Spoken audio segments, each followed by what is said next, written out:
You know what's funny? Somebody told me today that I must want to be white because I don't want to be dead. Apparently, to be black is to be dead.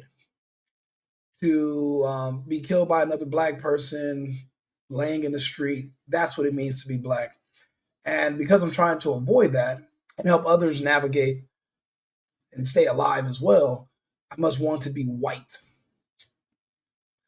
Well, gee golly whiz, so fucking be it.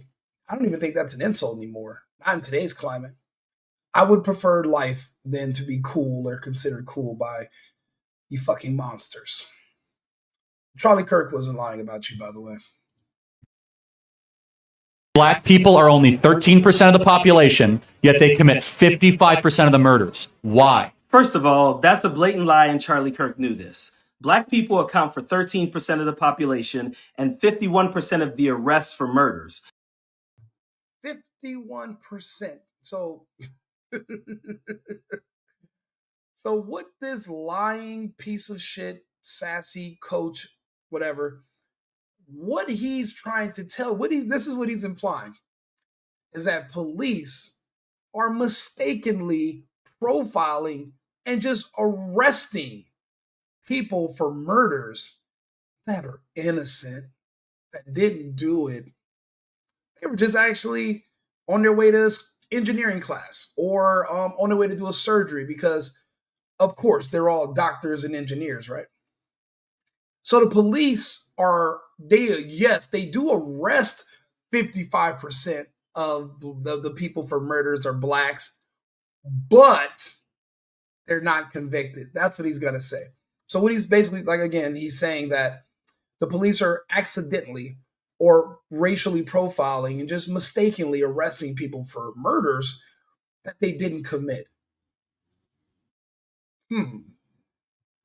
We also account for 60% of the exonerations of those arrests. So that points more to black people being falsely accused rather than black people are committing all these numbers of murders that Charlie Kirk is trying to attribute to the black community.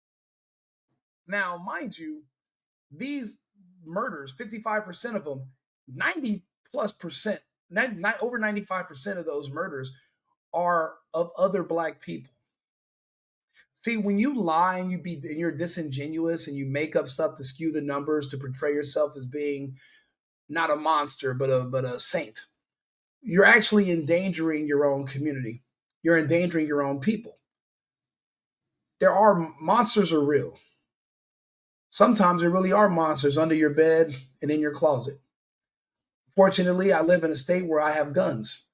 Guns are necessary when there are black people in proximity to where you live.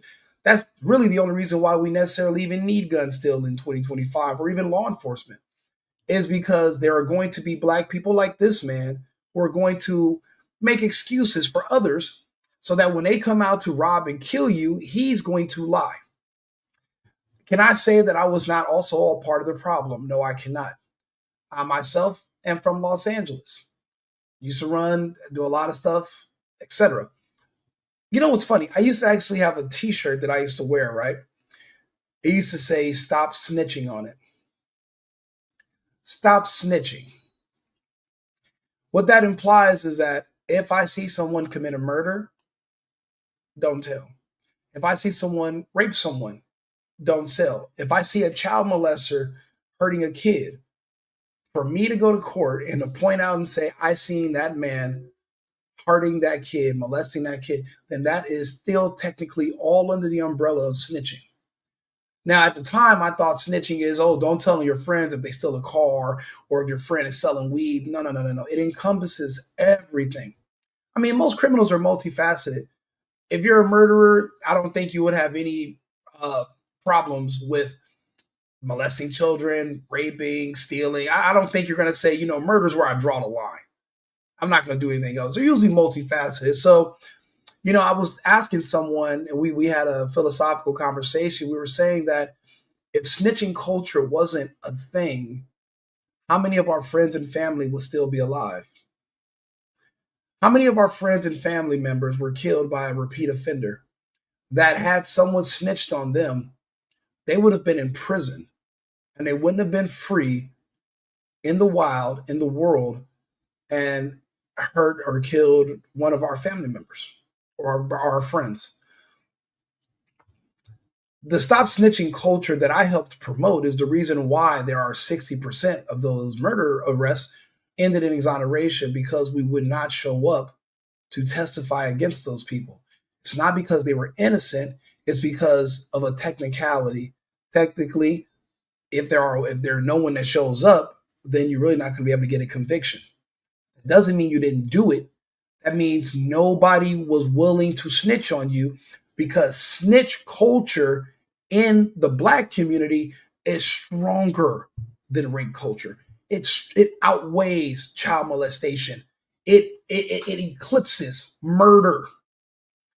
To be a snitch is worse than to be a pedophile to Black people.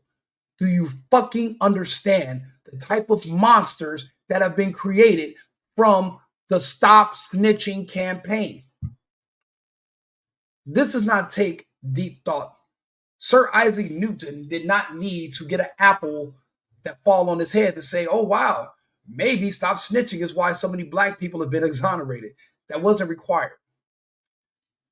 This coach knows that, but what he does is the same thing a lot of people do. They pander to their community for support. Personally, I'm more worried about staying alive than I am worried about clicks. I don't need clicks from any particular community. I don't care. When I'm on here having these talks with people and reading the news, I'm trying to help you survive. Now, if you see the benefit in my reporting, then naturally you'll follow me and I can help you in the future. I helped a lot of people navigate the scamdemic. A lot of people came out on top and are still alive, and they thank me to this day.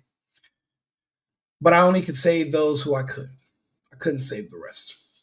In this situation, we're going to go ahead and be honest. We're not going to call Charlie Kirk a liar. He's not lying on you people. The reason you hated Kirk is because he told the truth about you. That's your issue with Kirk. It's not because he made up stories and lies or exaggerated. You don't like Kirk because he told the truth. You don't like anybody because they tell the truth. They'll say, well, Rico, you're Cuban, so I don't want to hear you. Guess what? I don't ask. You don't need to listen. I'm not talking to the monsters. I'm talking to the people the monsters are robbing and killing. That's the difference. Eventually, they're going to make propaganda, and they're going to make videos about me, the way they talk about Officer Tatum, the way they talk about the Hodge twins. You think I give a shit what monsters think about me? I live in polite society. I'm an American. Monsters don't consider themselves American. They live in their own separate underworld of society. It's the sewer beneath the streets where we all live. So I'm not necessarily worried about making friends or a popularity contest. It doesn't really matter. Your insults, a monster can't insult me. Oh, you want to be white. How is that an insult, monster? Because I want to stay alive? Because I want to have children that are also going to live without one of you fucking monsters trying to kill them or successfully killing them? I'll take my chances on the white side if that's what it means. I don't live around you in the first place. That's the reason I work, so I don't have to. Because there are monsters are real. Again, they're not just in your closet under your bed. They jump through your windows. They knock on your door and run, or they send kids to do it, and they pretend they're doing a prank. And when they know your sleep schedule or your work schedule, they'll break into your house. But what happened when somebody's home that they don't know about? And there's a home invasion, robbery goes wrong, somebody gets killed, and the media sweeps it under the rug because the monsters that did it are the monsters they're protecting because they serve a purpose for the Democrats. I'll pass. I'll do my own journalism. You know, like, you know, buy. You don't have to watch it. I'll sit here and talk to my damn self. Don't really care. But I'm not going to see videos that are going to basically just enable more monsters to be created. You know, when you make excuses for men, you make them weak. You'll never hold them accountable for their own actions. So then you wonder why so many of these men in the culture never grow up. 55-year-old child. And you wonder, well, what happened? Why are there no men around? These are all old ass boys. Well, what did you do? You enabled them. You made excuses for all their actions and you blamed everybody but them. We all must be held accountable for individual decisions. And that pendulum swings always. But just keep in mind, lying, pandering, calling people that are telling the truth about you liars, this is the genesis of a monster. This is where monsters are made. This is how. This is where they come from. Men like this. Disgusting. Like and subscribe. Share the video if you want to.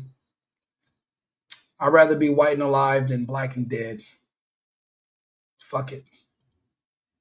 I've been needing to find a new apartment, which has not been easy with credit as bad as mine. Luckily, I found cosigning.com. They connected me with a cosigner who helped me get my dream apartment for me and my dog. I just paid a small fee and was able to move in fast. Get the cosigner you need for the apartment you want. Check out cosigning.com today.